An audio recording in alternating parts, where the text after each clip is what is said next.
সাগরে চোখ রাঙাচ্ছে রিমাল। ঘূর্ণিঝড় আশ্রয় পড়ার সম্ভাবনা কোথায় সবচেয়ে বেশি জেনে নিন।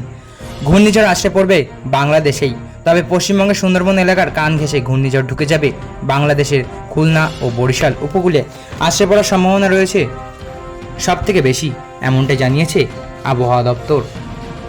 ভারতের মৌসুম ভবন সহ বিশ্বের বেশিরভাগ মডেলেই এই ইঙ্গিত করছে স্থলভাগ আছড়ে পড়ার সময়ের সর্বোচ্চ গতিবেগ থাকবে 130 কিলোমিটার প্রতি ঘন্টা।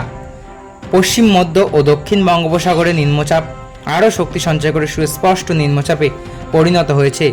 আপাতত এই সুস্পষ্ট নিম্নচাপ উত্তর পূর্ব অভিমুখেই এগোচ্ছে বলে জানা গিয়েছে। শুক্রবার সকালে এই সুস্পষ্ট নিম্নচাপ গভীর নিম্নচাপে পরিণত হবে মধ্য বঙ্গোপসাগরে। এরপর এটি অতি গভীর নিম্নচাপে পরিণত হবে, এর অভিমুখ হবে উত্তর দিকে।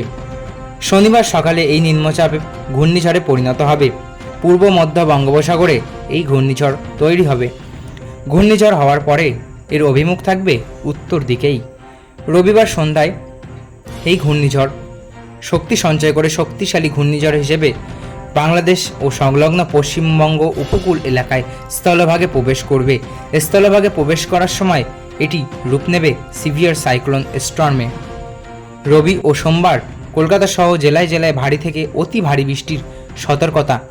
শনিবার সন্ধ্যা থেকে জলোচ্ছ্বাসের সতর্কতা। সোমবার পর্যন্ত মৎস্যজীবীদের জন্য সতর্কবার্তা জারি করেছে হাওয়া অফিস। তো বন্ধুরা, এই ছিল আজকের ভিডিও। আশা করি ভালো লেগেছে। ভালো অবশ্যই একটি লাইক করবেন এবং আপনার কী মতামত কমেন্ট বক্সে অবশ্যই জানিয়ে যাবেন। এবং আপনি যদি চ্যানেলে নতুন হয়ে থাকেন তাহলে চ্যানেলটি অবশ্যই সাবস্ক্রাইব করে যাবেন। এবং আপনি যদি ফেসবুক পেজ থেকে ভিডিওটা দেখে থাকেন তাহলে পেজটি অবশ্যই ফলো করে দিয়ে যাবেন। ধন্যবাদ।